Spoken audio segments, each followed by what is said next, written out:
이화 줄거리. 학교에 가기 싫어 꾀병을 부리다가 실패한 톰은 학교 가는 도중 떠돌이 소년 허클베리 핀을 만난다.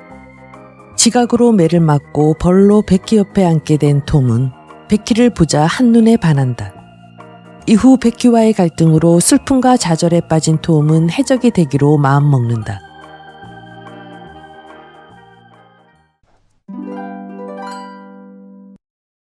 제9장 묘지의 참극.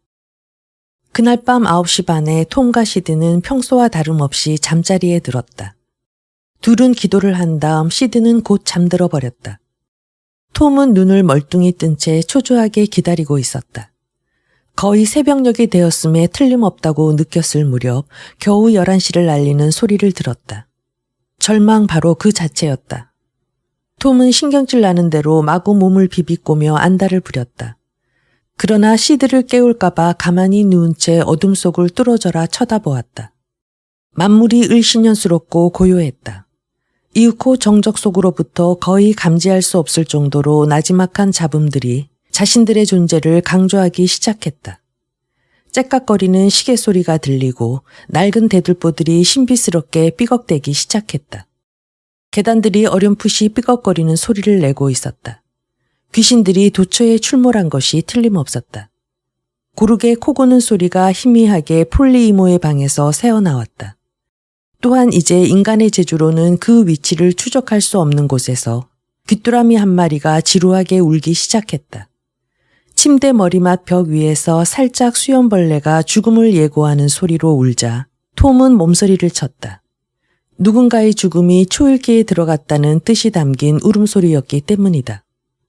멀리서 개 짖는 소리가 밤공기를 타고 울리자 더 먼 곳에서 더 희미하게 짖는 소리가 화답했다.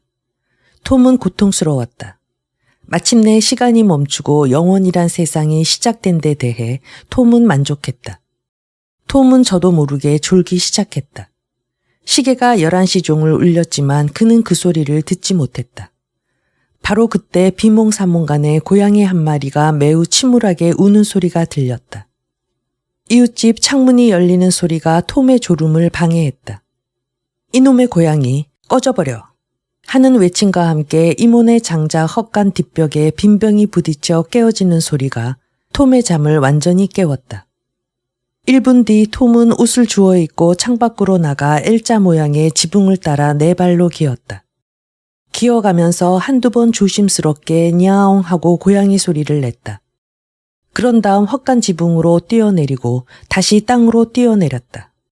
허클베리 핀이 죽은 고양이를 들고 그곳에 서 있었다. 두 소녀는 걸어나가 어둠 속에 사라졌다. 30분 후엔 묘지의 높다란 풀 속을 헤쳐 나아갔다.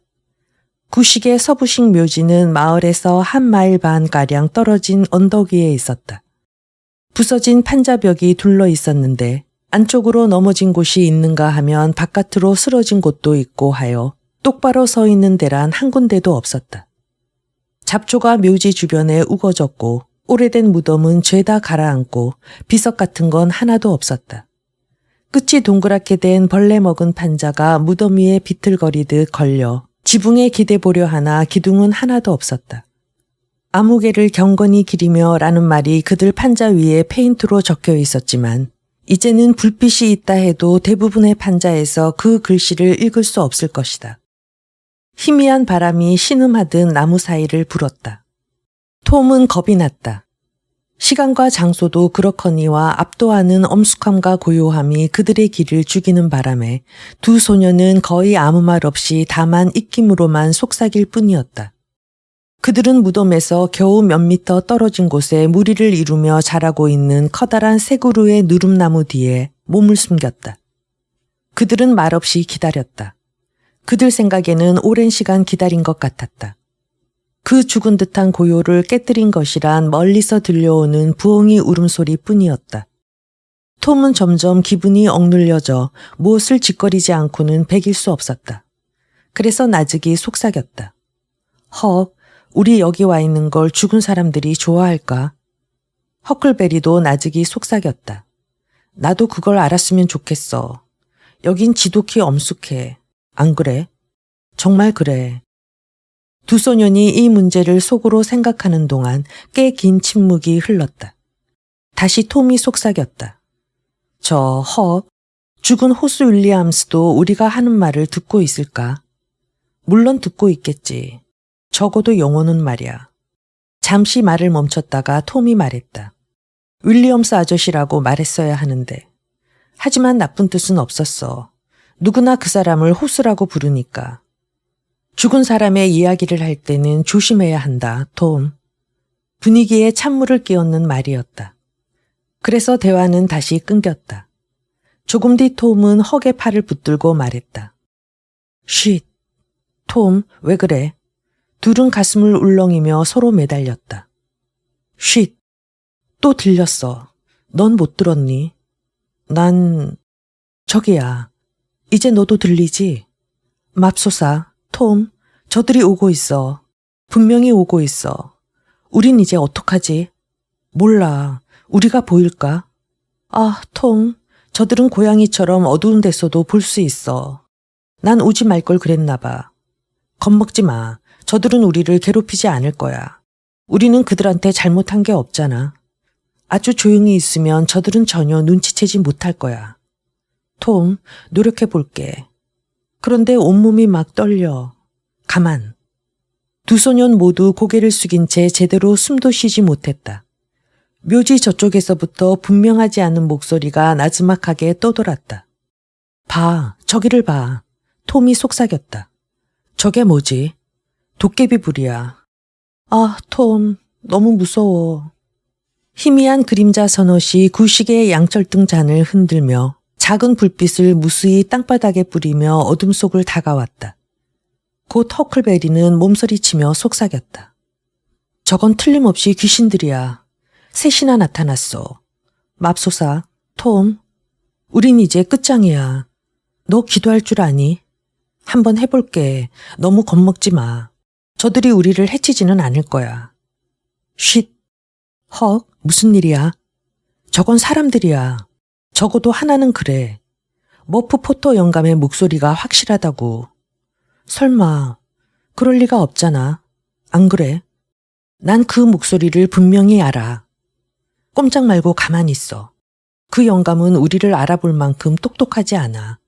여느 때처럼 취해 있어. 빌어먹을 늙은 망나니 같으니. 알았어. 가만히 있을게. 지금 저들은 꼼짝도 하지 않네. 보이지 않아. 또다시 나타났어. 저들은 흥분하고 있네. 다시 냉정해졌어. 지독히 흥분하는군. 이번에는 똑똑히 보여. 저 말야. 저들 중 한 사람의 목소리를 알겠어. 인전 조의 목소리야. 맞아. 그 혼혈 살인마. 차라리 귀신이 낫겠다. 저 사람들이 못하러 여기 왔을까? 소년들의 속삭임은 완전히 그쳤다. 그들 세 사람이 무덤에 이르고 소년들이 숨어있는 곳에서 몇 발자국 안 되는 지점에 멈췄기 때문이다. 바로 여기요. 세 번째 목소리가 말했다.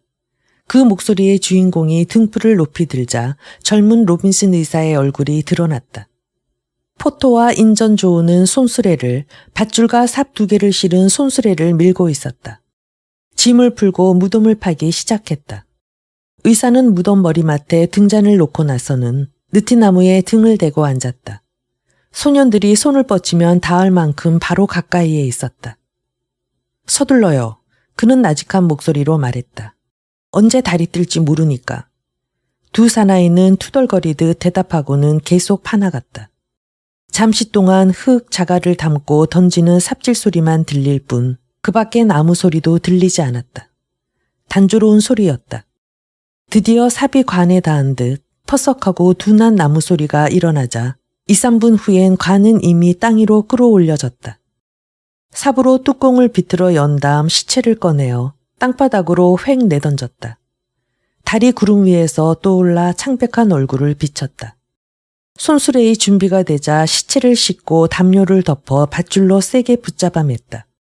포토는 큼직한 스프링 나이프를 꺼내 밧줄 끝을 자르고 말했다. 의사 양반, 자, 지겨운 시체가 준비되었어. 그러니까 $5를 더 주시오. 안 그러면 시체는 그냥 여기 있을 거요. 암 그래야죠. 인전조가 거들었다. 이것 봐요. 지금 무슨 소리 하는 거요? 의사가 말했다. 품삯은 선불이라고 해서 벌써 주었잖소. 그렇긴 하지만 당신은 나한테 줄 게 더 있거든. 임전조는 의사에게 다가갔다. 의사는 이제 서 있었다. 5년 전 일이었지. 어느 날 밤 무엇 좀 얻어먹으려고 당신 집에 찾아갔을 때 당신은 당신 아버지의 부엌에서 나를 쫓아냈지. 다시는 나타나지 말라면서 말이야. 100년이 걸려도 꼭 복수하겠다고 내가 욕을 했더니 당신 아버지가 나를 불황자라며 감옥에 쳐넣었지. 내가 이 일을 잊었다고 생각하나? 내 몸에 인디언의 피가 공연히 흐르는 게 아니야. 이제 너는 내 손에 들어왔어. 넌 이제 끝장이야. 알아? 조는 의사의 면전에서 주먹을 들이대고 협박하고 있었다. 의사는 무섭게 한 대 쳐 악한을 땅바닥에 뻗어버리게 했다. 포터는 나이프를 떨어뜨리며 부르짖었다. 이런, 내 친구를 쳤어. 다음 순간 포터는 의사와 맞붙었다. 있는 힘을 다해 악을 쓰며 싸웠다. 뒤꿈치로 풀을 짓밟고 땅을 차며 인전 조우는 노기에 불탄 눈을 부릅뜨고 일어서자 포터의 나이프를 잡아채어 고양이처럼 몸을 굽혀 기회를 노리며 두 사람 주위를 빙빙 돌았다. 갑자기 의사는 몸을 빼치자 윌리엄스의 묵직한 묘표를 움켜쥐고 그곳으로 포터를 땅바닥에 내리쳤다. 그 순간 혼혈하는 틈을 노려 젊은이 가슴에 칼자루까지 푹 찔렀다.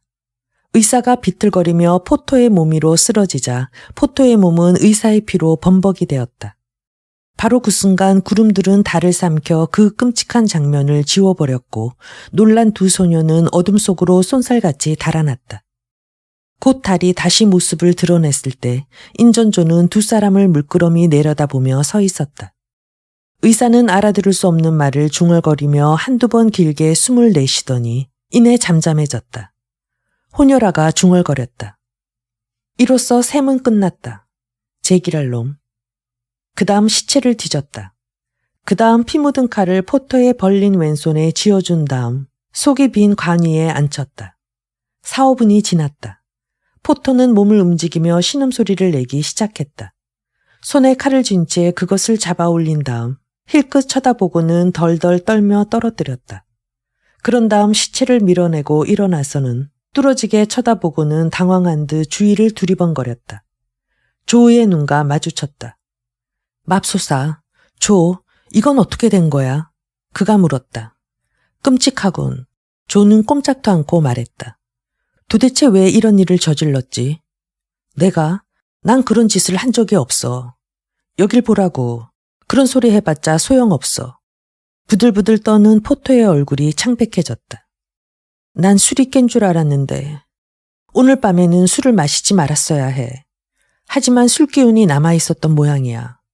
여기서 일을 시작할 때보다 더 취해 있었나 봐. 머리가 온통 멍해서 아무것도 기억이 나질 않아. 조, 제발 정직하게 다 말해줘. 내가 정말 이런 짓을 저질렀나? 조, 죽일 생각은 눈꼽만치도 없었어. 정말 맹세하지만 난 절대로 죽일 생각이 없었어. 조, 어떻게 된 일인지 다 말해줘. 아, 끔찍해. 아직 젊고 촉망받는 사람이었는데. 두 사람이 치고받고 있었는데 그 친구가 자네를 널빤지로 한 대 내려치자 자네는 납작하게 쓰러지더군. 그러더니 휘청거리면서 몸을 일으켜 비틀거리며 가더니 나이프를 움켜잡았고 그자가 자네를 또 한 번 내리치는 순간 그자를 푹 찌르더군. 그런 뒤에 자네는 지금까지 시체처럼 여기에 누워 있었어. 아, 나는 내가 무슨 짓을 저질렀는지도 몰랐어. 내가 정말 그를 죽였다면 난 당장 죽고 싶어. 이게 다 술 때문이야. 너무 취해서 흥분했었나 봐. 조, 난 이제껏 무기를 쓴 적이 없어. 싸움은 했어도 흉기를 가지고 싸운 적은 없다고. 사람들도 다 그렇게 말할 거야. 조, 다른 사람들에게는 말하지 말아줘. 조, 그러지 않겠다고 약속해줘. 자네는 좋은 사람이잖아. 나는 언제나 자네를 좋아했고 자네 편이 되어주었어. 자네도 기억하지? 조, 남들에게 말하지 않겠다고 약속해줄 거지. 이 불쌍한 사나이는 잔인하고 뻔뻔스러운 살인자 앞에 무릎을 꿇고 손을 비비며 애원했다. 그래, 머프 포터. 자네는 늘 나한테 공평하고 정당하게 대해주었어. 자네를 배신하지 않을 거야. 그래야 남자로서 공평한 거지. 오, 조. 자네는 천사야. 일생을 두고 잊지 않겠어. 그런 다음 포터는 엉엉 울기 시작했다. 자, 이제 괜찮아. 지금 훌쩍거리고 울 때가 아니야. 자네는 저쪽으로 길을 가게. 나는 이쪽으로 갈 테니. 자, 서둘러 움직여. 어떤 흔적도 남기지 말고. 포터는 빠른 걸음으로 걸어가자 곧 속력을 내고 마구 뛰어달렸다. 호녀라 인전 조우는 뒷모습을 바라다 보면서 서 있다가 혼잣말로 중얼거렸다. 자식, 한 대 얻어맞더니 어리둥절한 데다 그처럼 곤드레가 돼 있었으니 칼을 놓고 간 것도 무리가 아니지. 멀리 갔어야 생각이 나겠군. 하지만 혼자서 그것을 가지러 다시 오기는 겁이 날걸. 겁쟁이 같으니. 2, 3분 뒤 살해된 자와 담요에 쌓인 시체와 뚜껑 없는 관과 파헤쳐진 무덤을 바라보고 있는 것은 달뿐이었다. 다시 지죽은 듯 고요해졌다. 제10장 개 짖는 소리. 두 소녀는 공포에 사로잡힌 나머지 말도 못하고 마을을 향해 마구 달렸다. 이따금 누가 뒤따라오지나 않을까 걱정이 되는 듯 어깨너머로 뒤돌아보곤 했다. 길목에 쑥 튀어나온 그루터기마다 사람이나 적으로 보여 깜짝 숨을 죽이곤 했다. 마을 가까이 외딴 농가 옆을 달려 지나갈 때 집 지키던 개가 마구 짖어대는 바람에 그들 다리엔 마치 날개가 돋은 듯했다. 가다가 주저앉기 전에 오래된 무드질 공장에 도착할 수 있으면 좋겠어. 숨을 내쉬는 사이사이에 톰이 속삭였다. 난 더 이상 견딜 수 없어. 허클베리의 대답은 헐떡이는 가쁜 호흡뿐이었다. 두 소녀는 희망의 목표를 똑바로 쳐다보며 빨리 닿으려고 갖은 애를 다 썼다. 그러자 목표물이 차츰 가까워졌다. 마침내 어깨를 나란히 하고 그 열린 문 안으로 뛰어들어간 그들은 안쪽에서 몸을 숨겨줄 그림자들 속에 지친 몸을 내던지고 안도의 한숨을 내쉬었다. 마침내 숨이 좀 가라앉자 톰이 속삭였다. 허클베리, 이제부터 어떻게 될 것 같아? 로빈슨 의사가 죽었다면 죽인 사람은 교수형에 처해지겠지. 정말 그럴까? 그렇고 말고 톰. 톰은 잠시 생각한 끝에 말했다. 누가 알려주지? 우리가? 무슨 말이야? 어떤 일이 생겨서 인전조가 교수형에 처해지지 않는다고 생각해봐. 그놈은 언젠가 우리를 죽이려 들 거야. 그건 뻔하지. 그건 나도 그렇게 생각해. 누군가 신고해야 한다면 머프 포터한테 하라지. 그가 완전히 바른 짓을 할 때 골랐어 말이야. 보통 때 그 사람은 늘 엉망으로 취해 있거든. 톰은 잠자코 생각만 하고 있었다. 그러다가 이윽고 속삭였다. 머프 포터는 누구 짓인지 모르는데 어떻게 신고를 해? 그가 모르긴 왜 몰라? 인전조가 살인을 저지를 때 그는 널빤지로 한 대 맞은 직후였어. 그러니 그가 무엇을 볼 수 있었겠어? 그가 뭘 알 수 있겠냐고. 참 그렇구나, 톰. 정말 그래. 그리고 말야, 이봐. 그 판자로 맞고 포토도 죽었을는지 몰라. 아니야, 톰. 그렇지는 않을 거야. 그 영감은 술에 취해 있었어. 나는 취한 걸 알 수 있었어. 게다가 그 영감은 늘 취해 있었잖아. 우리 아빠도 술 취해 있을 땐 머리를 아무리 세게 때려도 아무렇지도 않거든. 아빠가 직접 그렇게 말했어. 머프 포터도 그랬을 거야. 정신이 멀쩡한 사람이 그렇게 맞았다면 아마 죽었을지 모르지. 그건 나도 몰라. 또 생각에 잠겨 입을 다물었던 톰이 다시 말했다. 너 입 다물고 있을 수 있지? 톰, 우린 입을 다물어야 해. 알고 있어. 악마 같은 인간 인전은 우리 둘 중 고양이 몇 마리 죽이는 것보다 더 쉽게 해치울 거야. 우리가 나불거렸는데 그놈이 교수형을 당하지 않는 경우에 말이야. 자, 이봐 톰. 우리 서로 맹세하자. 그게 우리가 할 일이야. 두 사람 다 입을 꼭 다물고 있겠다고 맹세하자. 나도 동감이야. 그게 최선의 길이야. 자, 손을 맞잡고 맹세하자. 우린... 아니야. 이 일에는 그런 걸로 부족해. 그건 시시한 일에나 어울리는 방식이야. 특히 계집애들하거나 하는 방식이지. 계집애들은 어쨌든 배반하길 잘하니까. 화나면 죄다 불어버리지. 그렇지만 이렇게 큰 일에 대해서는 글로 써둬야 하는 거야. 그리고 피로 맹세해야 해. 톰은 헉의 생각에 전적으로 찬성했다. 그건 심각하고 암담하고 등골이 싸늘한 일이었다.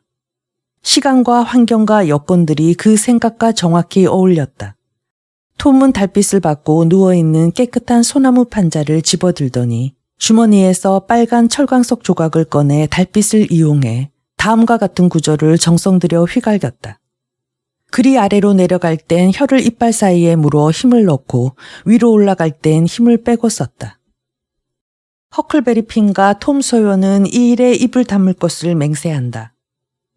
만일 입 밖에 냈을 때에는 즉석에서 때려 죽어도 할 수 없다. 허클베리는 톰의 글솜씨와 엄숙한 문구에 그야말로 감탄하고 말았다. 그리고 즉시 옷깃에서 핀을 뽑아 살을 찌르려고 했으나 톰이 말렸다. 잠깐, 그런 짓은 하지 마. 핀은 노쇠야. 녹청이 묻어 있을지도 몰라. 녹청이 뭔데? 독이야. 녹청은 바로 독이란 말이야. 단 한 번 그걸 조금이라도 삼켰다가는 곧 알게 될 거야. 톰은 바늘에서 실을 풀어 엄지손가락 볼을 찔러 피 한 방울을 짜냈다. 여러 번 짜낸 끝에 톰은 새끼손가락 볼을 펜 대신으로 하여 간신히 이름 석자를 썼다.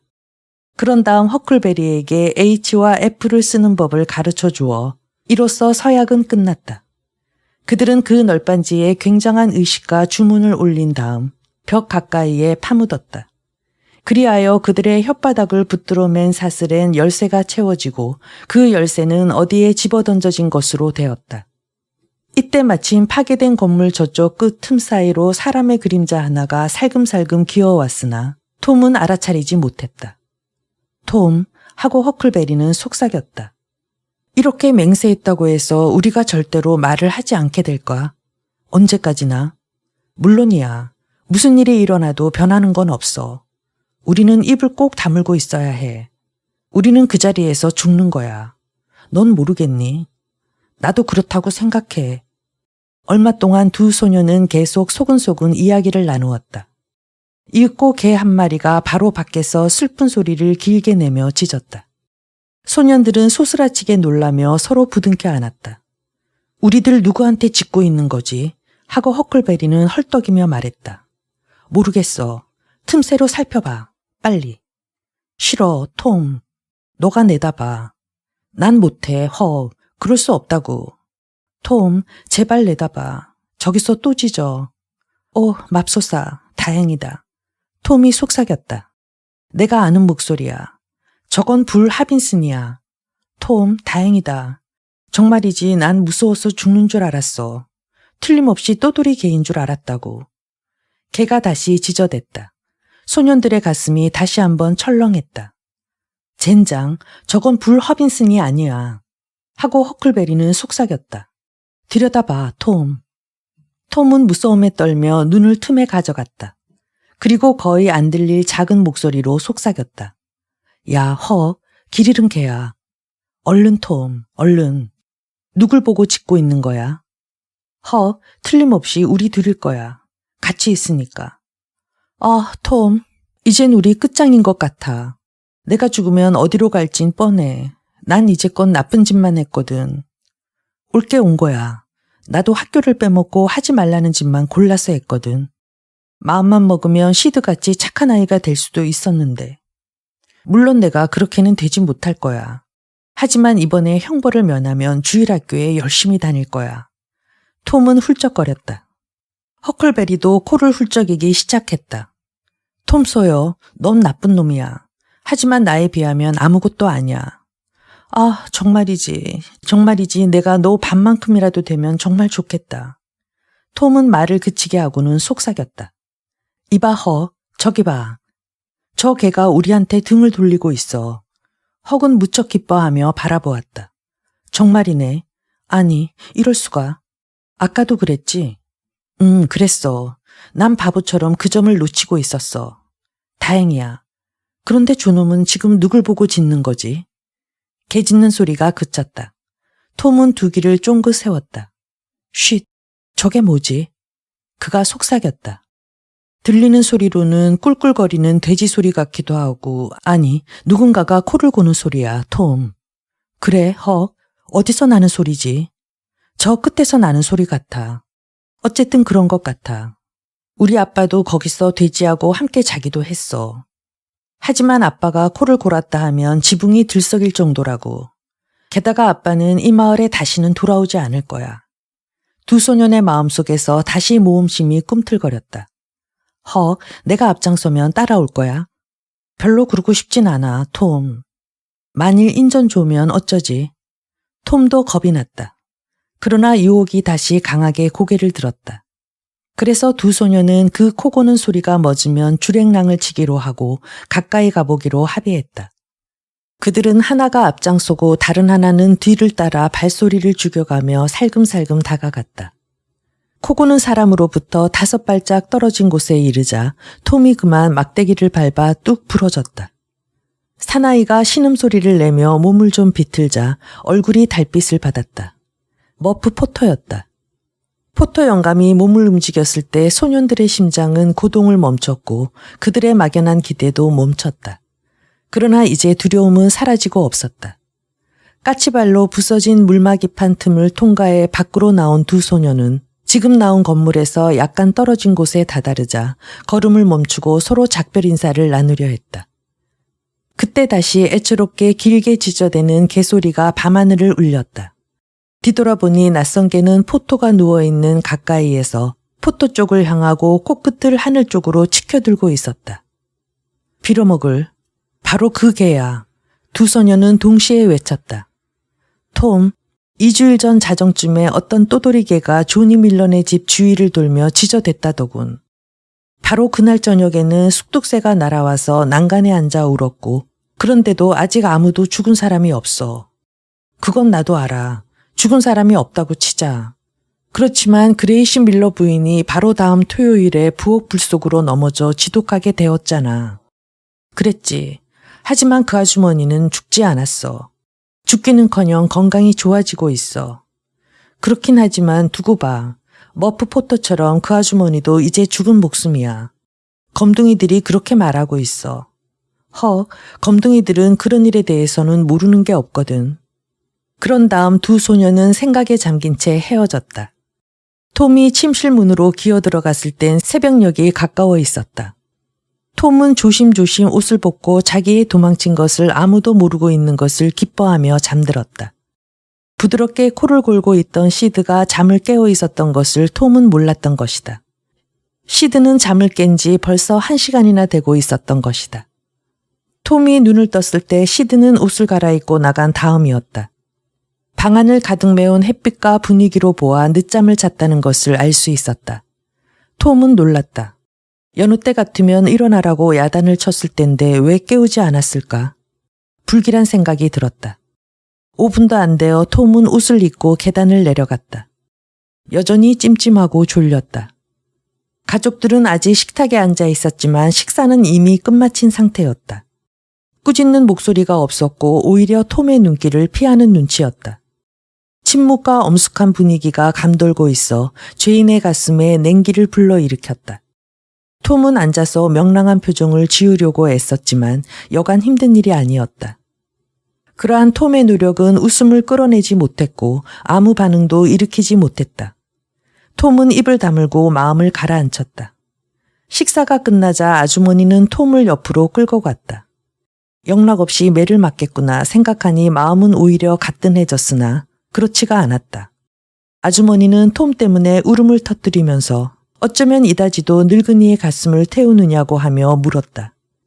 마지막으로 아주머니는 말하기를 계속 그렇게 못되게 굴어 신세를 망쳐서 아주머니의 희끗희끗한 머리를 슬픔과 함께 무덤으로 보내라고 했다. 아주머니가 아무리 애써도 소용없기 때문이라는 것이었다. 이것은 회초리로 1000대를 맞는 것보다 더 아팠다. 몸보다 마음이 더 아팠다.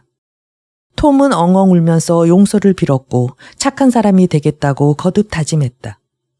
그런 뒤에 아주머니에게서 풀려났지만 톰은 완전히 용서받은 것 같지 않았으며 자신의 약속을 전적으로 믿지 않는 것 같다는 느낌이 들었다. 톰은 너무 비참한 생각이 들어 시드에게 복수하고 싶은 기분조차 들지 않았다. 그러니까 시드가 얼른 뒷문으로 도망친 것은 아무 소용없는 일이었다. 톰은 우울하고도 슬픔에 잠겨 침울한 기분으로 등교했지만 그 전날 무단결석한 벌로 조 허퍼와 함께 매를 맞았다. 톰의 마음은 한층 더 무거운 슬픔에 가득 찼으나 톰의 마음은 좀 더 심각한 재앙에 대한 생각으로 가득 차 있었으므로 그 정도 사소한 매질 따위에는 개의치 않았다. 톰은 제자리에 앉아 팔굽을 짚고 턱을 손에 갠 채 이 이상의 극한에 달한 고통은 없다는 듯 무표정한 눈으로 벽을 주시했다. 팔굽은 딱딱한 것을 누르고 있었다. 한참 만에야 톰은 자세를 바꾸고 한숨을 쉬며 그것을 집어들었다. 그것은 종이에 쌓여 있었다. 톰은 그것을 풀었다. 길고도 깊은 한숨이 새어나오고 톰의 가슴은 찢어질 듯했다. 그것은 톰의 노쇠 손잡이였다. 이 사소한 일격에 톰은 형편없이 참패하고 말았다. 제11장 양심의 가책. 정오 가까이 되자 소름 끼치는 끔찍한 소식에 온 마을은 발칵 뒤집어졌다. 아직 정보 같은 것은 꿈에도 생각 못한 시대였지만 그럴 필요가 없었다. 소문은 사람들의 입에서 입으로, 군중에서 군중으로, 집에서 집으로 전보보다 빠르게 삽시간에 퍼졌다. 교장 선생은 물론 오후 수업을 중지했다.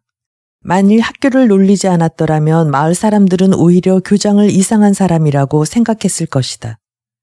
피 묻은 칼 한 자루가 살해된 사람 근처에서 발견되었는데 누군가가 그 칼은 머프 포터의 것이라고 확인해 주었다. 소문이 그렇게 돌고 있었다. 또 밤늦게 집에 돌아가던 어떤 사람이 새벽 1~2시경에 포터가 개울에서 몸을 씻는 것을 보았는데 그를 보자마자 포터가 슬금슬금 도망쳤다는 소문도 돌았다. 몸을 씻는 것은 포터의 습관이 아니었기 때문에 특히 의심을 사는 대목이었다. 또 이 살인범을 찾고자 마을을 샅샅이 뒤졌으나 찾을 수 없었다는 것이었다. 사람들이 말을 타고 사방으로 찾으러 나갔으니 밤까지는 체포될 것이라고 보안관은 확신하고 있었다. 온 마을이 묘지를 향해 밀려갔다. 톰은 마음의 상처도 사라져 행렬에 참가했다. 어디로 가고 싶어 했기 때문이 아니고 다만 무슨 무섭고도 말할 수 없는 매혹적인 힘에 자꾸만 끌렸기 때문이었다. 몸서리 쳐지는 현장에 이르자 작은 몸으로 군중 틈을 헤쳐 비참한 광경을 보았다. 간밤엔 바로 이 자리에 있었건만 이제는 벌써 수십 년이 지난 까마득한 옛일인 것 같이 느껴졌다. 누가 그의 팔을 꼬집었다. 뒤돌아보니 허클베리의 눈과 마주쳤다. 둘은 곧 딴 데로 눈길을 돌렸다. 서로 힐끗 쳐다본 데서 누가 무엇을 알아차리지나 않을까 하고 두려워했던 것이다. 그러나 모두들 짓거리며 눈앞에 벌어진 끔찍스러운 광경에만 정신을 쏟고 있었다. 가엾게도 아직도 한창 살 나이인데 이번 일이 묘지 도굴꾼에겐 경고가 되어야 해.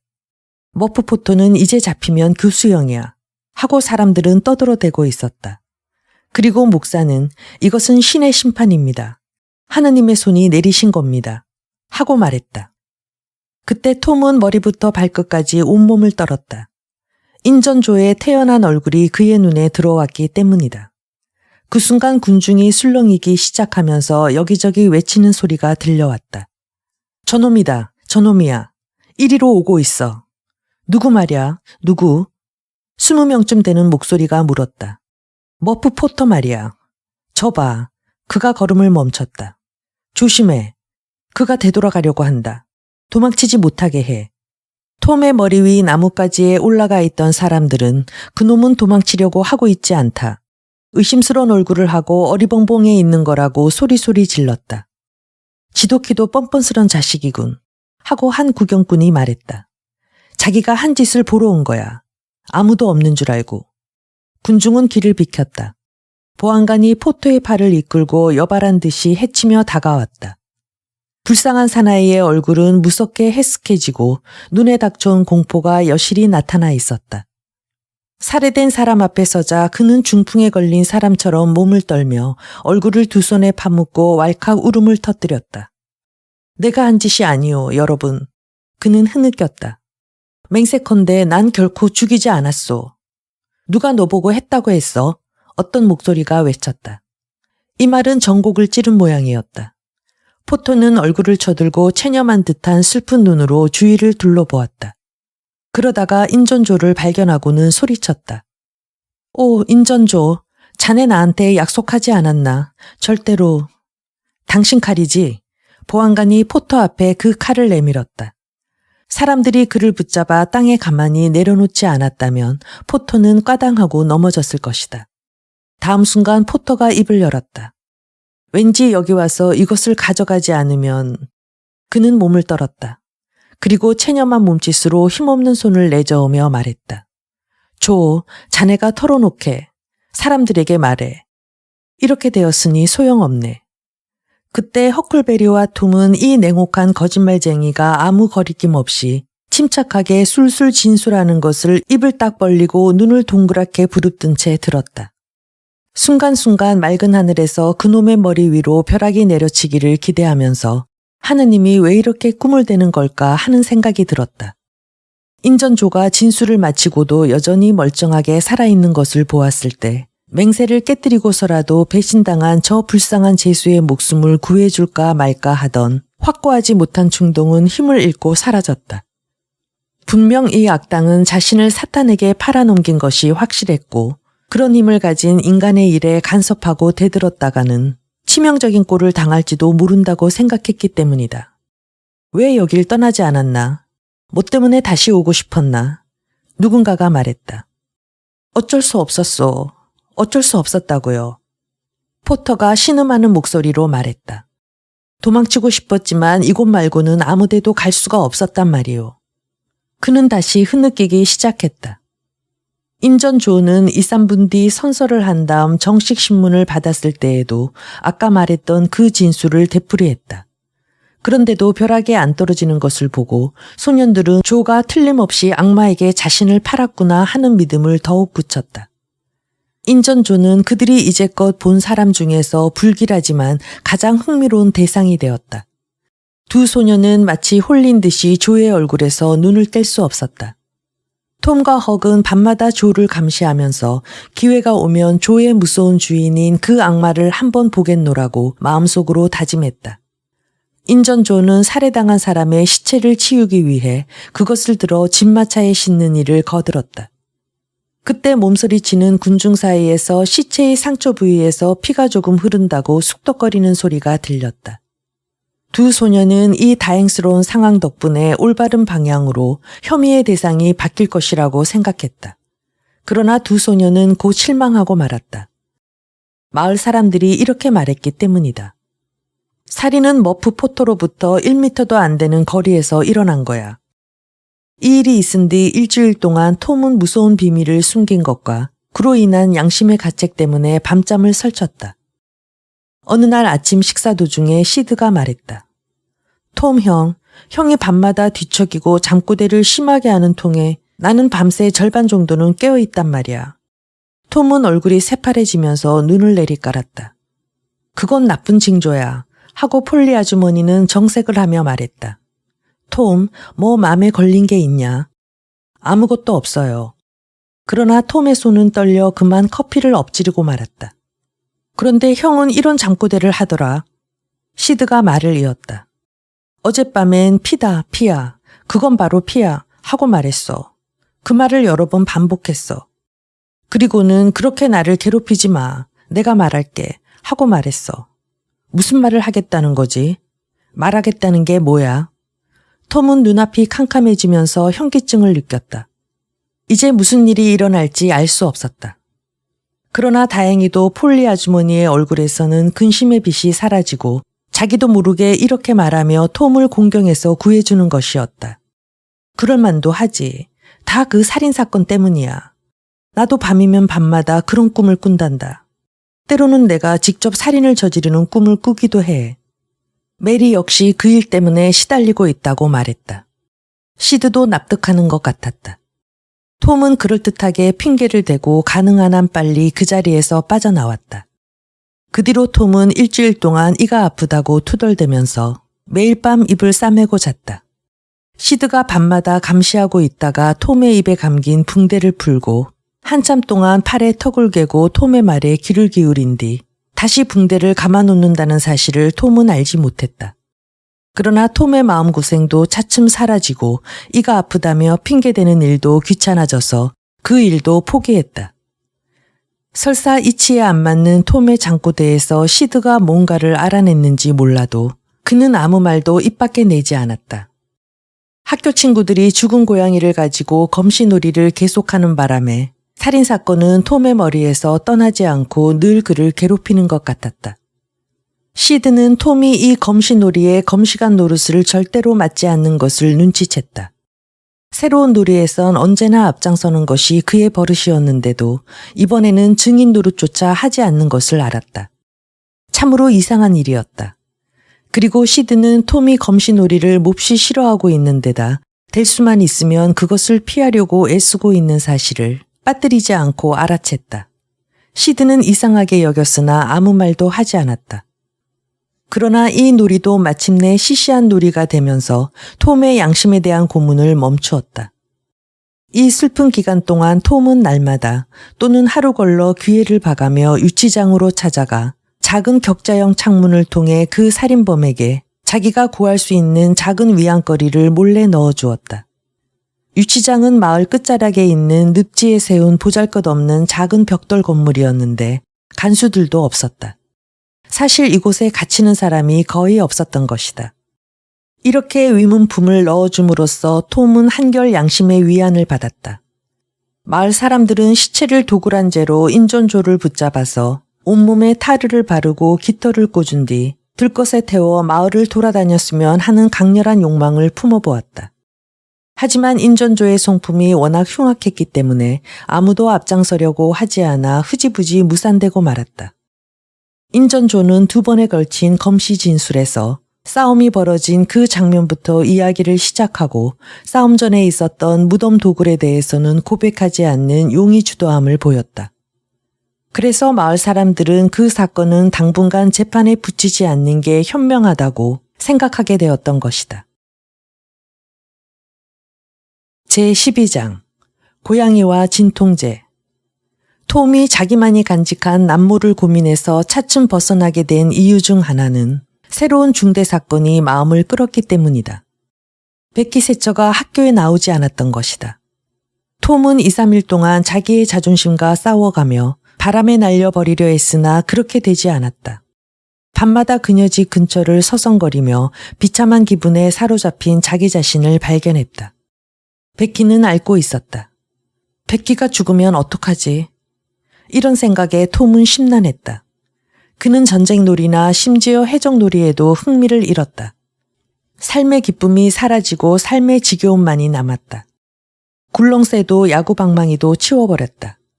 이런 것들에는 더는 기쁨이 없었다. 폴리 아주머니는 톰이 걱정되었다. 그래서 톰에게 모든 약 처방을 써보았다. 아주머니는 특허약이나 새로 유행하는 건강법이나 치료법이라면 사족을 못 쓰는 사람들 중에 하나였다. 이런 것들을 상습적으로 실험해보는 부류였다. 이런 분야에 새로운 것이 나왔다 하면 당장 열을 올리며 달려들었다. 그렇다고 해서 자신에게 그것을 실험하지는 않았다. 폴리 아주머니는 결코 아픈 적이 없었기 때문이다. 그래서 손쉽게 걸려드는 아무에게나 실험해보는 것이었다. 또한 온갖 건강 잡지들과 사기성 짙은 골상학 글들의 정기 구독자였다. 그런 잡지를 가득 채운 엄숙한 무지가 아주머니에게는 매우 소중한 것들이었다. 그런 잡지들이 담고 있는 통풍, 잠자리에 드는 법, 잠자리에서 일어나는 법, 먹어야 할 음식, 마셔야 할 물, 해야 할 운동량, 가져야 할 마음가짐, 입어야 할 의복의 종류 등에 관한 온갖 헛소리가 아주머니에게는 하나같이 복음서 같았다. 이번 달의 건강 잡지들은 지난달에 자신들이 추천한 모든 것을 을에 뒤집어 엎는다는 사실을 아주머니는 절대로 깨닫지 못했다. 폴리 아주머니는 하루의 길이가 영락없이 24시간인 것처럼 그렇게 단순하고 고지식해서 그야말로 속이기 쉬운 사냥꾼들의 밥이었다. 아주머니는 엉터리 잡지와 엉터리 약을 잔뜩 모아놓고 있었다. 그래서 비유적으로 표현하자면 죽음으로 무장하고 지옥을 뒤에 거느린 채 총황색 말을 타고 이리저리 돌아다니고 있었다. 그러나 아주머니는 병으로 고생하는 이웃들에게 자기가 치유의 천사이며 치료의 화신임을 조금도 의심치 않았다. 당시 물치료법은 새로운 치료법이었다. 그리하여 톰이 아픈 것은 아주머니에게는 뜻밖의 들이닥친 행운이었다. 매일 아침 톰을 바깥으로 데리고 나가 장작광에 세워놓고 찬물을 끼얹었다. 그리고는 줄칼처럼 거친 수건으로 몸을 박박 문질러 정신이 들게 했다. 그런 다음 톰의 몸을 젖은 혼이불로 둘둘 말아 그 위에 여러 겹의 담요를 덮었다. 마침내 땀을 뻘뻘 흘리게 된 톰의 영혼은 깨끗해지고 톰의 표현대로 몸에 있던 누런 때가 땀구멍으로 빠져나갔다. 이런 처방을 해도 톰은 점점 우울하고 창백하고 기가 죽어 있었다. 그러자 아주머니는 온탕요법, 자욕요법, 샤워요법, 전신욕요법을 추가했지만 톰은 여전히 음산하고 우울했다. 아주머니는 물요법에다 약간의 오투미를 사용하는 식이요법과 발포연고를 사용하는 요법을 보강하기 시작했다. 아주머니는 항아리의 용량을 측정하듯 톰의 소화 능력을 측정하여 날마다 온갖 엉터리 만병통치약을 먹였다. 이쯤 되자 톰은 아주머니의 귀찮고 괴로운 배려에 무관심해졌다. 이런 톰의 모습에 늙은 아주머니의 가슴은 경악으로 가득 찼다. 이 무관심은 무슨 수를 써서라도 없애버려야 했다. 이때 처음으로 아주머니는 진통제라는 것을 듣고 즉시 대량으로 주문했다. 아주머니는 그 약을 맛보더니 고마워서 어쩔 줄 몰라 했다. 그 약은 액체로 되어 있지만 불같이 화끈거렸다. 아주머니는 물요법과 그 밖의 다른 요법들을 중지하고 진통제에만 집중했다. 아주머니는 톰에게 진통제를 한 숟갈 먹이고는 그 결과를 가슴 졸이면서 지켜보았다. 아주머니의 걱정은 곧 진정되고 평온한 마음으로 되돌아왔다. 톰의 무관심이 사라졌기 때문이다. 만일 톰의 발치에 불을 피웠다 해도 이때만큼 왕성하고 요란한 관심은 보이지 않았을 것이다. 이제 톰은 일어나 움직일 때라고 생각했다. 이렇게 음울한 상황에 처박힌 그의 생활이 꽤 낭만적일지는 모르겠지만 감정이 메마른 데다가 마음만 산란했다. 그래서 톰은 이런 상태를 벗어날 여러 가지 계획을 궁리하다가 진통제를 좋아하는 척하자는 생각이 떠올랐던 것이다. 톰이 진통제를 너무 자주 요구했기 때문에 아주머니는 귀찮게 되어 마침내는 내 마음대로 먹어. 일일이 성가시게 굴지 말고 라고까지 말하게 되었다. 만일 이것이 시드였다면 아주머니는 아무 불안도 느끼지 않고 기뻐했을 것이지만 상대가 톰이고 보니 그렇지도 않아 몰래 그 약병을 감시했다. 약은 정말 줄어들고 있었다. 그러나 아주머니는 톰이 자기 방 마룻바닥에 벌어진 틈을 치료하는데 그 약을 쓰고 있다는 사실은 미처 깨닫지 못했다. 어느 날 톰이 바닥에 벌어진 틈에 약을 먹이고 있을 때였다. 아주머니의 노란 고양이가 가르랑거리며 다가와서는 탐욕스럽게 스푼을 바라보며 한 입 맛보게 해달라고 애원하는 듯했다. 톰이 말했다. 피터, 원하지 않으면 달라고 하지 마. 그러나 피터는 먹고 싶다는 마음을 제대로 드러냈다. 틀림없지. 피터는 단호했다. 내가 달라고 해서 주는 거야. 나는 인색한 놈이 아니니까. 혹시 맛이 없어도 그건 내 탓이지 누구 탓도 아니야. 피터는 동의했다. 톰은 피터의 입을 벌리고 진통제를 부어 넣었다. 곧이어 몇 미터 공중으로 뛰어오른 피터는 인디어 남성을 지르며 방 안을 빙빙 돌아다니고 가구를 들이받고 화분을 쓰러뜨리기도 하면서 난장판을 만들었다. 그리고 뒷발로 일어나 머리를 어깨 위로 하고 목소리에는 참을 수 없는 행복감을 실어 기뻐서 미치겠다는 듯이 뛰어 돌아다녔다. 그런 다음 피터는 가는 곳마다 혼란과 파괴를 일으키며 온 집안을 요란하게 뛰어다녔다. 때마침 폴리 아주머니가 방으로 들어왔을 때 고양이 피터는 2바퀴짜리 공중제비를 몇 번 넘더니 마지막으로 힘찬 만세를 부르고는 남은 꽃병들을 죄다 데리고 열린 창문을 통해 용케 빠져나갔다. 폴리 아주머니는 깜짝 놀라 멍청이 선 채 안경 너머로 바라다 보았다. 톰은 마룻바닥을 뒹굴며 웃고 있었다.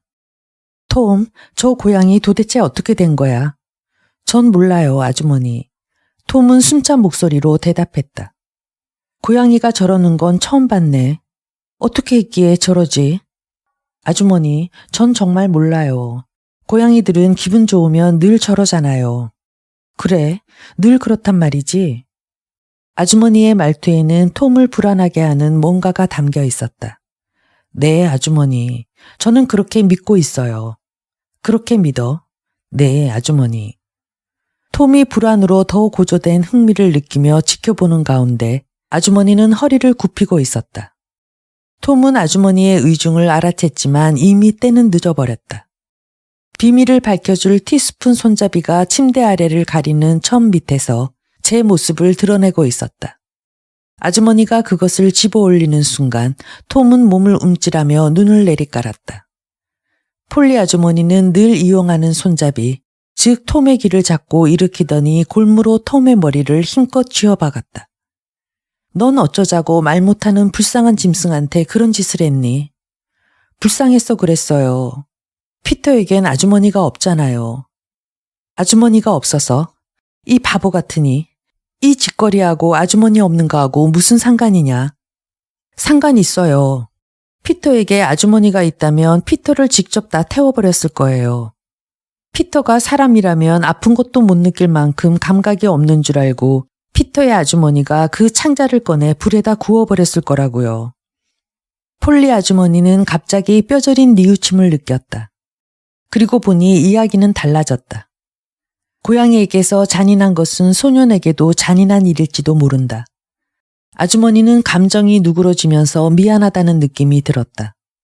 눈에 눈물이 좀 글썽하더니 톰의 머리에 손을 얹고 조용히 말했다. 난 너를 위해서 가장 좋은 것을 해주고 싶었다, 톰. 그래도 그 약은 너에게 효험이 있었어.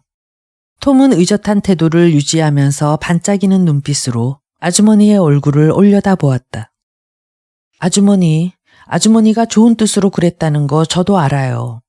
피터에게 제가 해준 것도 마찬가지예요. 피터한테도 효험이 있었어요. 피터가 그렇게 뛰어노는 게 얼마만인지 몰라요. 톰, 내 화를 다시 돋우기 전에 이제 그만 말해라. 단 한 번이라도 착한 아이가 되려고 노력 좀 해봐. 이제 약은 더 먹지 않아도 좋아. 톰은 수업이 시작되기 전에 학교에 도착했다. 최근 들어 톰이 이렇게 이상하게 행동하는 일이 매일 일어나고 있었다. 최근에 늘 그랬듯이 오늘도 톰은 친구들과 놀지 않고 교문 근처에서 어슬렁거렸다. 톰은 아프다고 말했고 실제로도 아파 보였다. 톰은 여기저기 사방을 둘러보는 척했지만 길 아래쪽을 바라보고 있었다. 이윽고 제프 세처가 보였다. 그 순간 톰의 얼굴이 밝아졌다. 하지만 잠시 그쪽을 응시하더니 곧 실망한 듯 눈길을 돌렸다. 제프가 다가오자 톰은 그에게 말을 걸어 베키에 대한 이야기로 이끌어갈 기회를 노렸으나 이 경솔한 소녀는 그것을 눈치채지 못했던 것이다. 톰은 열심히 지켜보며 펄럭이는 여자 옷이 보일 적마다 한 가닥의 희망을 걸었다. 그것이 기다리고 있던 베키가 아닌 것이 밝혀지는 순간 그 여자아이들을 미워했다.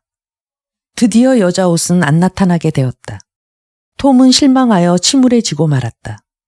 톰은 텅 빈 듯한 학교 건물로 들어가 자리에 앉아 괴로워했다.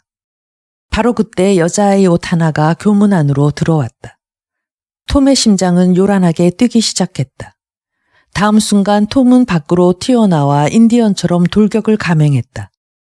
외치고 웃고 아이들을 추격하고 목숨을 걸고 담장을 뛰어넘고 두 손을 짚고 덤블링을 하고 머리를 땅에 대고 물구나무 서기를 하는 것이었다. 톰은 그가 생각할 수 있는 온갖 영웅적인 묘기를 다 부렸다. 그러는 동안 내내 톰은 베키 세처가 자기를 보고 있나 살피기 위해 몰래 슬쩍슬쩍 눈길을 던졌다. 그러나 베키는 전혀 톰을 의식하지 않는 것 같았다. 한 번도 쳐다보지 않았다. 그가 거기 있다는 것을 그녀가 모른다는 게 대체 말이 되는가? 톰은 베키 바로 가까이까지 다가가 온갖 재주를 다 부렸다.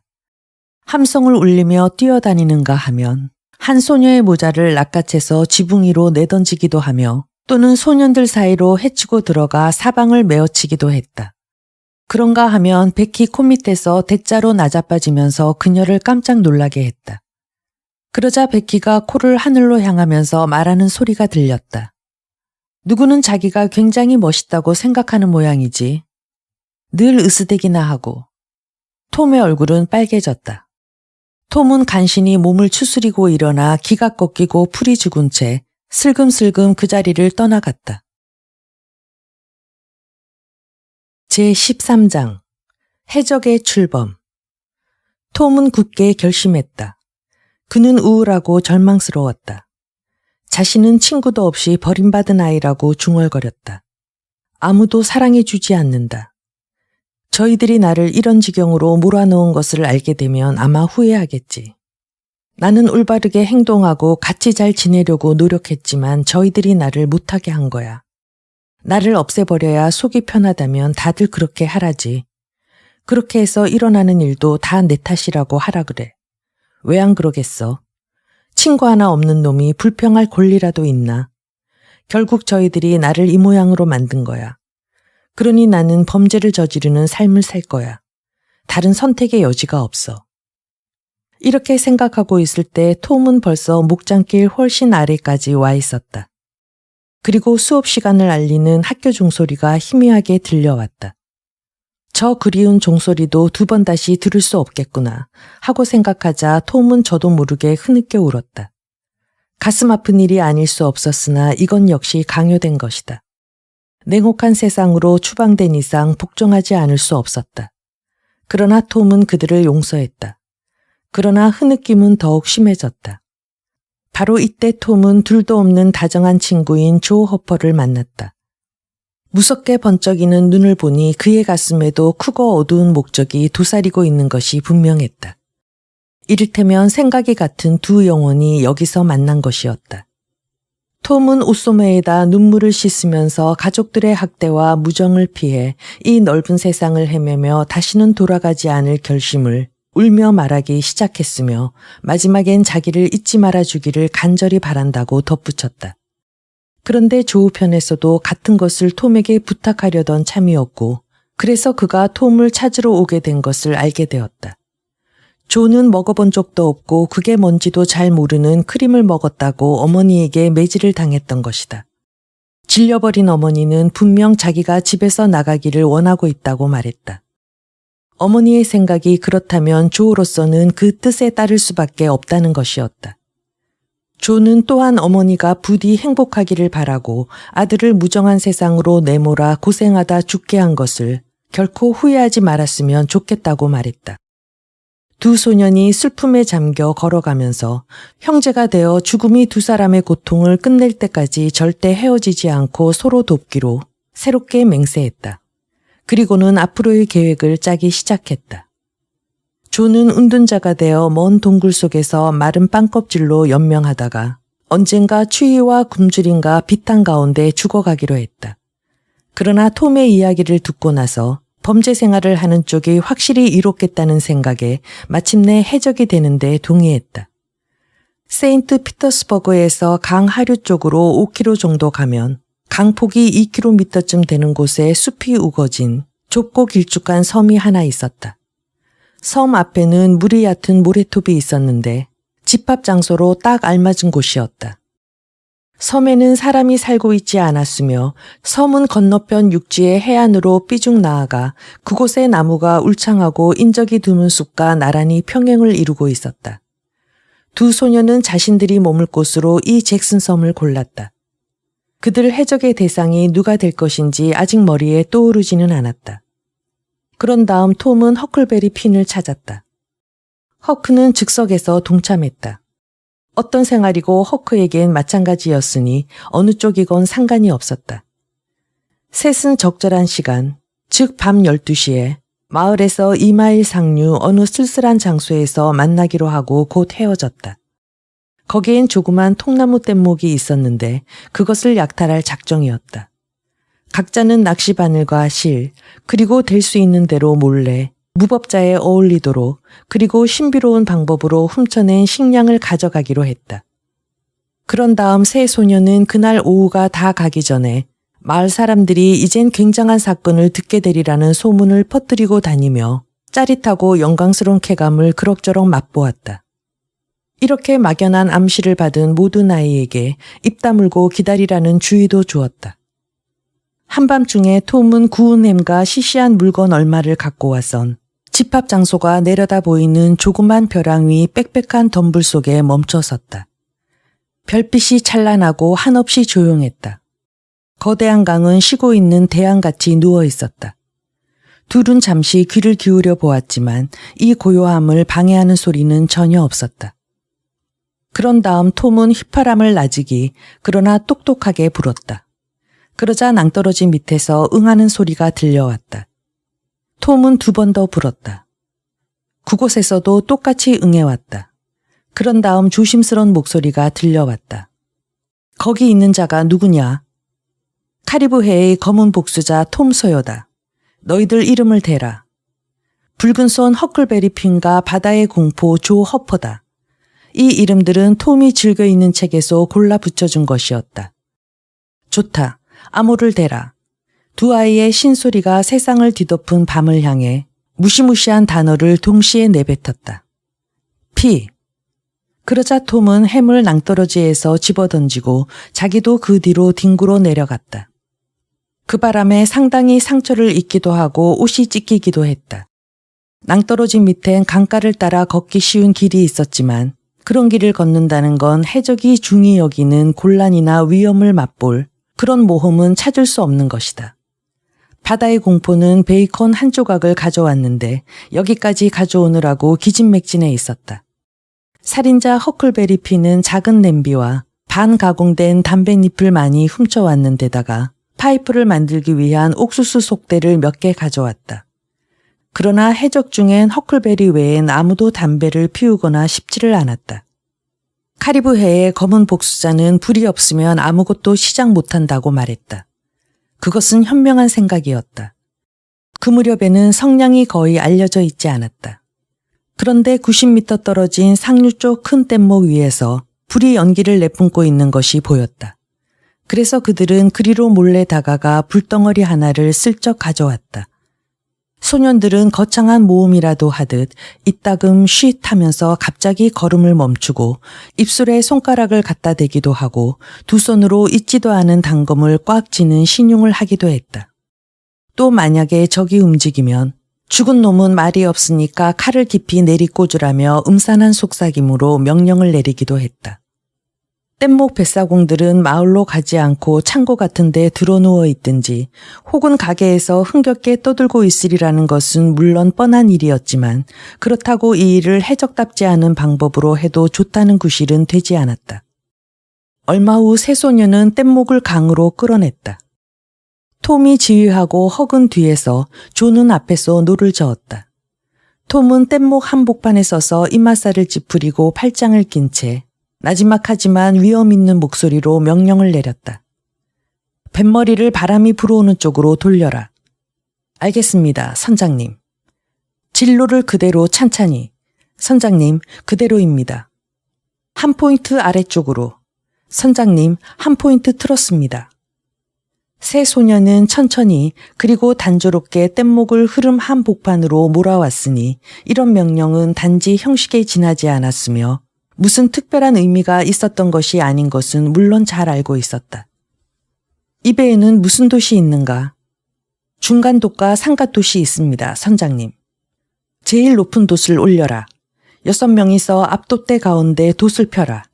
자, 힘차게들 해라. 예, 알겠습니다, 선장님. 큰 돛대에 중간돛을 펴라. 아랫줄과 돛줄도 펴라. 어서. 알겠습니다, 선장님. 바람을 등지고 앞으로, 힘껏 좌현으로, 부두가 가까워오니 모두 곁으로 배를 대라. 좌현. 자, 친구들, 힘을 내라. 진로는 그대로. 뗏목은 강 한가운데를 지났다. 소년들은 뱃머리를 오른쪽으로 돌려 노를 놓았다. 강물 수위가 높지 않았으므로 흐름의 속도는 시속 3에서 5km 정도였다. 그 뒤로 45분 동안 아무도 입을 열지 않았다. 이제 뗏목은 멀리 떨어진 작은 마을 앞을 지나고 있었다. 별이 보석처럼 박힌 뿌옇고 광대한 수면 너머 평화롭게 잠들어 누워있는 마을에서는 2-3 개의 불빛이 엄청난 사건이 일어나고 있음을 알지 못한 채 껌뻑이고 있었다. 카리브해의 검은 복수자는 팔짱을 끼고 가만히 선 채 한때는 기쁨의 장소였지만 최근에는 고통의 장소였던 곳에 마지막 이별의 눈길을 던지고 있었다. 그리고 이처럼 사나운 바다로 나와 위험과 죽음에 직면하여 음산한 미소를 입가에 지으며 죽으러 가는 이 모습을 그 소녀에게 보여줄 수 있으면 했다. 잭슨 섬을 마을에서 보이지 않는 곳에 옮기는 것쯤은 톰의 상상력으로 하면 대수롭지 않은 일이었기 때문에 톰은 상심하면서도 만족스러운 기분에서 마지막 이별의 눈길을 던지고 있었던 것이다. 다른 해적들도 역시 마지막에 이별의 눈길을 던지고 있었다. 다들 너무 오랫동안 우두커니 쳐다보고 있었기 때문에 하마터면 섬에 닿지 않을 곳까지 멀리 떠내려갈 뻔했다. 그러나 마침내 그 위험을 발견하여 간신히 피할 수 있었다. 새벽 2시경 뗏목은 섬 앞머리에서 180m쯤 떨어진 모래톱에 닿았다. 그들은 모래톱에 얕은 물을 철벅거리며 오가면서 짐을 내렸다. 그 작은 뗏목에 딸린 물품 중에는 헌 돛이 하나 있었는데 소년들은 덤불소 아늑한 곳에다 그 돛을 텐트처럼 펼쳐서 식료품이 비해졌지 않게 했다. 그러나 그들은 날씨가 좋은 날이면 무법자에 걸맞게 노천에서 자기도 했다. 소년들은 어두운 숲속 한 20발짝 들어간 커다란 통나무 곁에 모닥불을 피우고 베이컨을 요리하여 저녁을 먹고 가져왔던 옥수수빵을 반이나 다 먹어치웠다. 이처럼 사람의 발길이 전혀 닿지 않고 탐험도 되지 않은 섬의 처녀림 속에서 자유롭게 푸짐한 음식을 먹는다는 것은 찬란한 놀이처럼 느껴졌다. 그들은 결코 문명세계로 돌아가지 않겠다고 말했다. 타오르는 불길은 소년들의 얼굴을 환히 비추었고 소년들의 것이 된 이 숲사원의 기둥 같은 나무줄기와 광택을 입힌 잎사귀며 나무에 뒤엉킨 덩굴 위에 붉은 빛을 던지고 있었다. 바삭바삭한 베이컨의 마지막 조각이 없어지고 옥수수빵의 마지막 몫을 다 먹고 나자 소년들은 지극히 만족한 가운데 풀밭 위에 몸을 내던졌다. 더 시원한 장소를 발견할 수 있었지만 요리를 할 수 있는 모닥불 같은 낭만적 정취가 있는 곳을 떠나고 싶지 않았다. 유쾌하지 않니? 조가 물었다. 최고야. 톰이 대답했다. 이런 우리를 보면 다른 아이들이 뭐라고 할까? 뭐라고 말하겠냐고? 여기 오고 싶어 죽겠지. 어이 헉, 너는? 나도 그렇게 생각해. 허클베리가 말했다. 어쨌든 나는 이런 생활에 딱 맞아. 나한테 이보다 더 좋은 건 없어. 난 보통 이렇게 마음껏 먹지 못해. 이곳까지 와서 공연히 나를 붙잡아 놓고 괴롭힐 사람도 없잖아. 이게 바로 내가 원하는 삶이야. 톰이 말했다. 아침마다 일어날 필요도 없고 학교 갈 필요도 없고 몸을 씻는 따위에 빌어먹을 바보짓을 할 필요도 없거든. 조, 너도 알다시피 해적은 물에 오르면 어떤 일도 할 필요가 없어. 하지만 은둔자는 기도를 지독히 많이 해야 해. 또 그런 식으로 늘 혼자 있으면 뭐가 재밌겠니? 그건 그래. 조가 맞장구를 쳤다. 그렇지만 알다시피 난 그런 일에 대해서 생각을 많이 안 해봤어. 해적 노릇을 해보니까 말인데 해적이 되는 게 훨씬 좋아. 저 있잖아. 톰이 말했다. 요즘은 옛날과 달리 은둔자가 되려는 사람이 많지 않아. 그렇지만 해적은 언제나 존경받거든. 그리고 은둔자는 바닥이 딱딱한 데서 자야 하고 머리에는 삼배 두건을 쓰고 재를 올려놓아야 하고 밖에서 비를 맞으며 서 있어야 하고. 왜 머리 위에 삼배 두건을 쓰고 재를 올려놔야 하는데? 허클베리가 물었다. 나도 몰라. 하지만 은둔자들은 그렇게 해야 해. 그들은 늘 그렇게 하는 거야. 너도 은둔자가 되면 그렇게 해야 할 거야. 젠장, 그따위 짓을 누가 하겠단 말이야? 헉이 말했다. 그럼 어떻게 할 건데? 몰라. 하여튼 나는 그렇게는 안 할 거야. 저기 말이야, 헉. 넌 그렇게 해야 되는 거야. 그걸 어떻게 피할 수 있겠어? 이거 참, 난 참지 못하고 도망치고 말 거야. 도망친다고? 넌 정말 바보 같은 은둔자가 되겠구나. 은둔자들의 망신이란 망신은 죄다 내가 시키겠어. 붉은 손 헉은 더 좋은 일에 정신이 팔려 아무런 반응을 보이지 않았다. 헉은 옥수수대 가운데를 후벼 파는 일을 끝내고 이제 갈대줄기 하나를 거기에 맞춰 끼우더니 그 속에 담배를 우겨놓고 숯불로 눌렀다. 그리고는 향기로운 연기구름을 뻐끔뻐끔 뿜어댔다. 헉은 흡족한 마음을 한껏 과시하고 있었다. 다른 나머지 해적들은 이 위험 있는 헉의 나쁜 짓을 부러워하며 자기들도 곧 배워야겠다고 속으로 다짐했다. 이윽고 헉이 물었다. 해적은 무슨 일을 해야 하지? 톰이 대답했다. 해적은 굉장한 일들을 하지. 배를 빼앗아 태우거나 돈을 빼앗아 유령이나 유령 같은 것들을 지키는 장소, 그러니까 해적들의 섬이 있는 그런 곳에다 파묻는 거야. 배에 있는 모든 인간을 죽이기도 하지. 눈을 가린 채 배전에 내민 널빤지 위를 걷게 해서 바다에 빠뜨려 죽이는 거야. 그리고 나서 해적들은 여자들을 섬으로 데려가는 거야. 조가 거들었다. 해적은 여자를 죽이지 않아. 물론이지. 톰이 맞장구 쳤다. 여자들은 죽이지 않아. 해적은 너무나 고귀한 사람들이거든. 게다가 여자들은 항상 예쁘니까. 맞아. 또 옷을 얼마나 멋지게 입는지 몰라. 아, 그게 아니야. 금과 은과 다이아몬드를 주렁주렁 달고 있지. 조는 신이 나서 말했다. 누구를 말하는 거야? 헉이 물었다. 누구긴 누구야? 해적들 말이지. 헉은 쓸쓸한 표정으로 제 옷을 훑어보았다. 내 옷은 해적들한테 어울리지 않아. 헉이 말했다. 그의 목소리에는 후회스럽다는 감상이 깃들어 있었다. 하지만 내가 가진 옷이라곤 이게 다야. 그러자 나머지 두 소녀는 모험을 시작하면 금세 좋은 옷이 생길 거라며 헉을 위로했다. 부자가 된 해적들은 품위 있는 옷으로 시작하는 것이 관례지만 그의 누더기 옷으로 시작해도 괜찮다는 것을 이해시켰다. 그들의 이야기가 차츰 잦아들면서 졸음이 꼬마 해적들의 눈꺼풀 위에 슬그머니 내려앉기 시작했다. 붉은 손 허클베리가 손가락에서 곰방대를 떨어뜨리더니 거리낄 게 하나도 없는 고단한 사람처럼 골아떨어졌다. 그러나 바다의 공포와 카리브해의 복수자는 쉽사리 잠을 이룰 수가 없었다. 둘은 드러누운 채 마음속으로 기도를 올렸다. 그곳에는 무릎을 꿇고 큰 소리로 기도문을 낭송하라고 말할 수 있는 권위자가 없었기 때문이다. 사실 기도하고 싶은 마음은 전혀 없었지만 혹시 하늘에서 느닷없이 벼락이라도 떨어질까봐 두려웠기 때문이었다. 두 소년이 곧 졸게 되어 막 잠들려 하는데 갑자기 방해자가 나타나 잠들지 못하게 했다. 그것은 다름 아닌 양심이었다. 집을 뛰쳐나오다니 잘못한 게 아닌가 하는 막연한 두려움을 느끼기 시작했다. 다음으로는 고기를 훔친 것에 대해 생각했다. 그러자 정말 마음의 고통이 닥쳐왔던 것이다. 여태까지 여러 번 사탕과자니 사과를 약탈한 것을 양심에 상기시켜 설복시키려 했으나 양심이란 그런 얄팍한 구실로 쉽사리 얼버무릴 수는 없었다. 결국 사탕과자 훔친 것은 단지 속인 곳에 지나지 않지만 베이컨이니 햄이니 그 밖에 가치 있는 물건을 훔친 것은 분명히 절도행위라는 움직일 수 없는 사실에서 도저히 피할 수 없을 것 같았다. 훔쳐서는 안 된다는 것은 성서에 분명히 쓰여 있었다.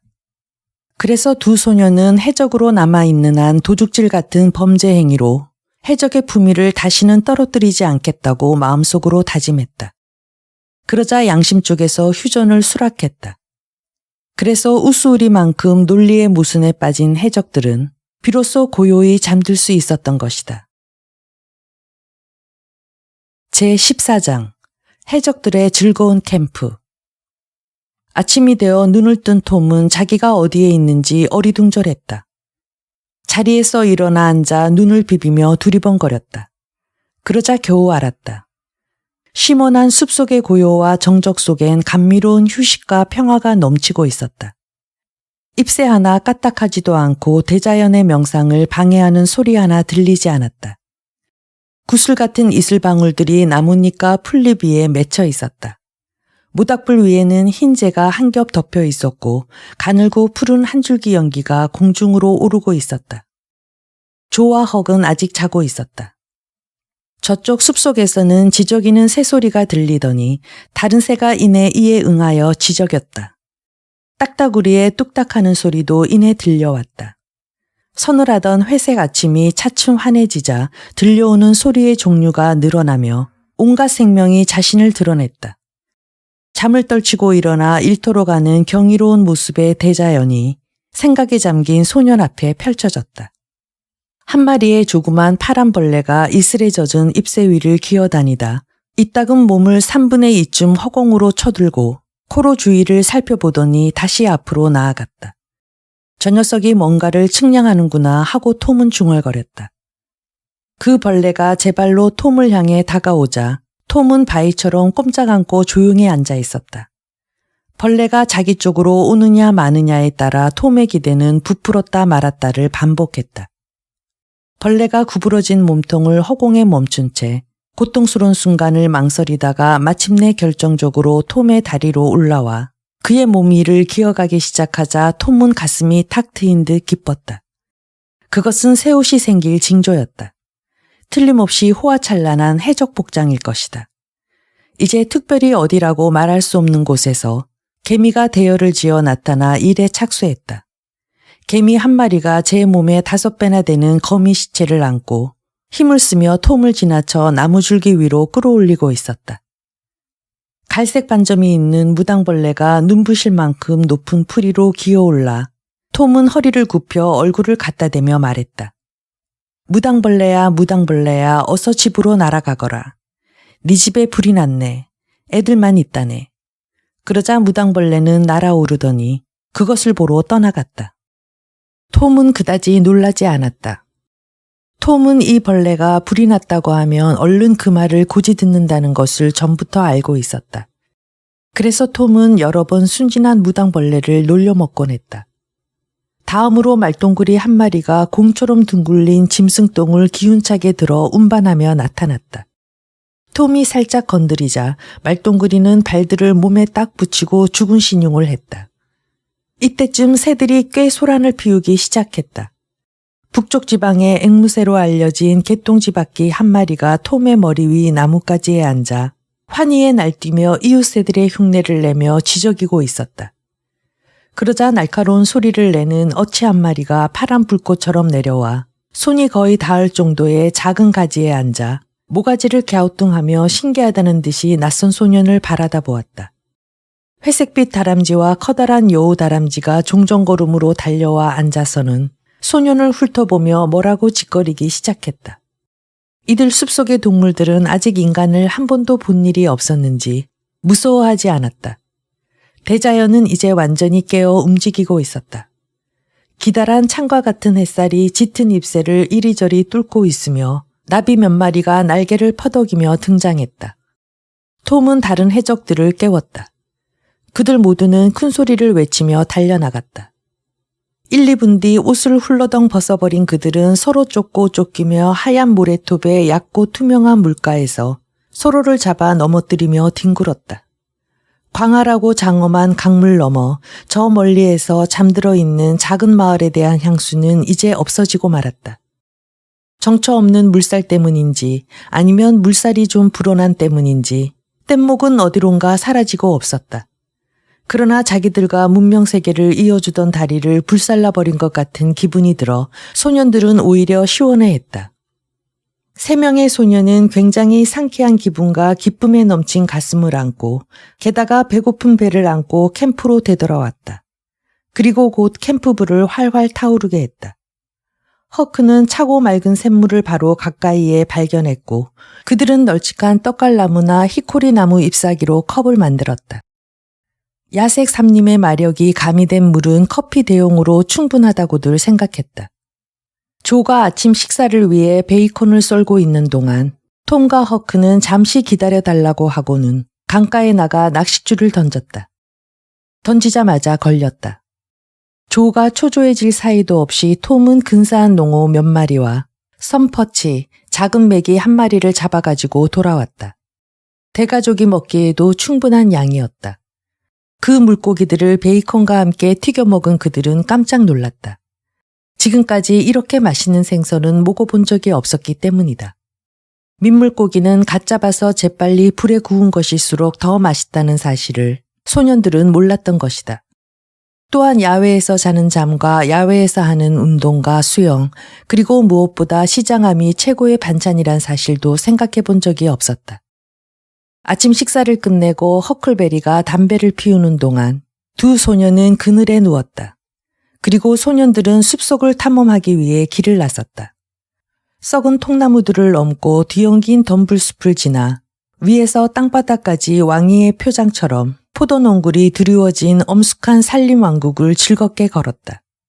이따금 양탄자를 깔아놓은 듯한 풀밭에 보석을 박아놓은 것처럼 꽃들이 반짝이는 아늑한 모습과 마주치기도 했다. 즐거운 일은 얼마든지 있었다.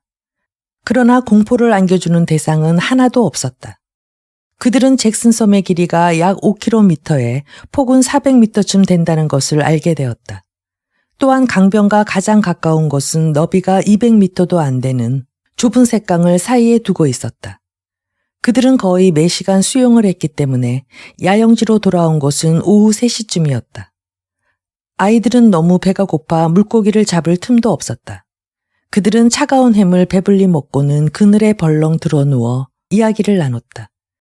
그러나 이야기도 어느새 김이 빠지기 시작하더니 곧 끊겨버렸다. 숲속에 내리덮인 고요와 엄숙, 그리고 고독감이 소년들 마음에 차츰 일기 시작했다. 그들은 생각에 잠겼다. 딱히 뭐라고 말할 수 없는 일종의 그리움이 야금야금 고개를 들기 시작했다. 이윽고 그 느낌은 어렴풋한 형체를 그려냈는데 그것은 이제 막 싹이 돋는 그리움, 그러니까 집에 대한 그리움이었다. 심지어 붉은 선 허클베리도 문 앞의 계단과 속이 텅 빈 나무통들을 꿈꾸고 있었다. 그러나 그들 모두는 자신의 나약함이 창피해서 그런 생각을 터놓고 말할 용기를 내지 못했다. 얼마 동안 소년들은 더 멀리서 이상한 소리가 나고 있는 것을 희미하게 알아채고 있었다. 그것은 분명하지 않고 마치 시계의 똑딱 소리와도 같았다. 이 신비로운 소리는 차츰 뚜렷해져 깨닫지 않을 수가 없었다. 소년들은 깜짝 놀라 서로의 얼굴을 힐끗 쳐다보고는 제각기 귀를 기울였다. 오랫동안 깊숙한 정적이 흐르자 부웅 하는 음산한 울림이 저 멀리서 떠내려왔다. 저게 무슨 소리지? 조가 숨을 죽이며 외쳤다. 글쎄, 무슨 소릴까? 톰도 속삭이는 소리로 말했다. 천둥 소리는 아니야. 허클베리가 겁에 질린 듯 말했다. 천둥 소린가? 들어봐. 톰이 소리쳤다. 귀를 기울이고 잘 들어봐. 입 다물고. 그들은 잠시 기다렸다. 그 시간은 영원처럼 느껴졌다. 그러자 또다시 그 묵직한 대포 소리 같은 것이 장엄한 정적을 깨뜨렸다. 가보자. 그들 셋은 벌떡 일어나 마을로 향한 물가로 달려갔다. 강가의 숲을 헤치고 물 위를 바라다 보았다. 마을 아래쪽으로 1.5km가량 떨어진 곳에 작은 증기선 한 척이 물살을 타고 표류하고 있었다. 넓은 갑판 위에는 사람들이 우글우글해 보였고 증기선 주변으로 여러 척의 작은 배들이 노를 젓거나 물길을 따라 떠다니고 있었다. 그러나 소년들은 이 작은 배에 탄 사람들이 무엇을 하고 있는지 알 수 없었다. 이윽고 증기선 옆구리에서 하얀 연기가 힘차게 솟아올랐다. 그 연기가 사방으로 퍼져 뭉게구름이 되어 솟아오르자 아까와 똑같은 둔탁한 울림이 다시 한번 소년들의 귓전에 실려왔다. 알았다. 톰이 소리쳤다. 누가 물에 빠져 죽은 거야. 맞아. 헉이 말했다. 지난 여름 빌 터너가 물에 빠져 죽었을 때도 사람들이 저렇게 했어. 물에다가 대포를 쏘았다고. 그러면 시체가 물 위로 뜬대. 그래, 그거야. 또 빵덩어리에 수은을 넣고 물에 띄우면 익사한 시체가 있는 곳으로 떠가서 멈춘다는 거야. 그래, 나도 그런 소린 들은 적이 있어. 조가 말했다. 그런데 어떻게 해서 빵이 멈춰서는지 모르겠네. 그건 빵이 하는 게 아니야. 톰이 말했다. 빵을 띄워보내기 전에 사람들이 그 위에다 뭔가를 말한다고 나는 생각해. 하지만 빵에다 대고 아무 말도 하지 않던데. 헉이 말했다. 내가 봤는데 사람들은 아무 말도 하지 않았어. 그거 참 이상하네. 톰이 말했다. 아마 속으로 말했을 거야. 그렇고 말고. 그건 누구나 알 수 있는 일이야. 두 소녀는 톰의 말에 일리가 있다고 생각했다. 왜냐하면 아무것도 모르고 빵덩어리가 그런 중대한 사명을 띄워 떠내려 보낼 때 주문의 가르침을 받지 않고서야 그렇게 똑똑하게 행동한다는 것은 기대할 수도 없는 일이었기 때문이다. 젠장, 내가 지금 저기에 있었으면 좋겠는데. 조가 말했다. 나도 그래. 헉이 말했다. 누가 죽었을까? 소년들은 여전히 귀를 기울이고 지켜보았다. 이윽고 어떤 계시를 주는 것 같은 생각이 톰의 뇌리를 스쳤다. 톰이 외쳤다. 얘들아, 난 누가 빠져 죽었는지 알았어. 바로 우리야. 그 순간 소년들은 영웅이 된 느낌이 들었다. 화려한 승리였다. 행방불명이 되어 지금 애도를 받고 있다. 자기네들 때문에 여러 사람들이 눈물을 흘리며 슬퍼하고 있는 거다. 없어진 불쌍한 애들을 무정하게 대했던 가지가지 추억이 되살아와 쓸데없는 후회와 슬픔에 잠겨 있을 거다. 그리고 무엇보다 자기네들 셋은 온 마을의 화제거리가 되고 있을 것이며 이 눈부신 평판에 가난한 온 마을 소년들의 선망의 대상이 되고 있을 거다. 참으로 훌륭한 일, 결국 해적이 된다는 건 가치 있는 것이 아니고 무엇인가. 저녁놀이 물들기 시작하자 증기선은 언제나 하는 그 일로 돌아가고 작은 배들도 보이지 않게 되었다. 해적들은 캠프로 되돌아왔다. 자기네들이 갑자기 당당한 존재가 되고 큰 소동을 일으켰다고 생각하니 어쩐지 기쁘기 짝이 없었다. 세 소녀는 고기를 낚아 저녁을 지어 먹었다.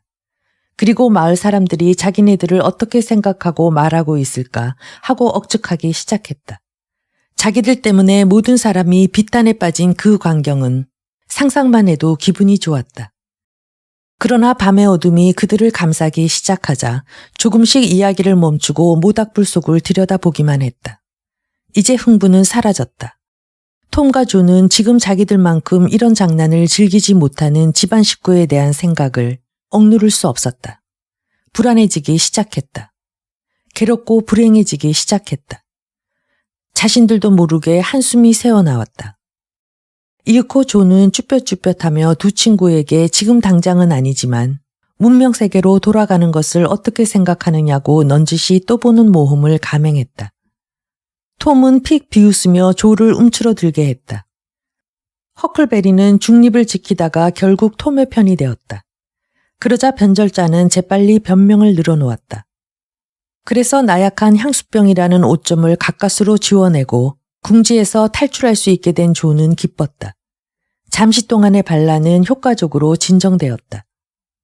밤이 깊어가자 허크는 졸기 시작하더니 이내 코를 골기 시작했다. 조 역시 그 뒤를 따랐다. 톰은 얼마 동안 꼼짝도 않고 팔굽을 짚은 채 두 소년을 가만히 지켜보았다. 드디어 톰은 살그머니 몸을 일으켜 무릎을 꿇었다.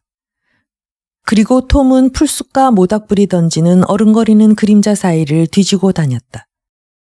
톰은 반원통형 단풍나무 껍질을 집어 살피더니 적당해 보이는 두 개를 골랐다. 그리고 모닥불가에 무릎 꿇은 자세로 앉더니 빨간 철강 속으로 그 껍질 위에 뭔가를 열심히 적었다. 하나는 말아서 자기 윗주머니에 넣고 또 하나는 조의 모자에 끼워 넣은 뒤 그 모자를 주인한테서 좀 떨어뜨려 놓았다. 다시 톰은 소년들에게는 더할 나위 없이 소중한 보물, 즉 분필토막, 고무공, 낚싯바늘 3개, 진짜 수종으로 알려진 공깃돌 1개를 조의 모자 속에 넣었다.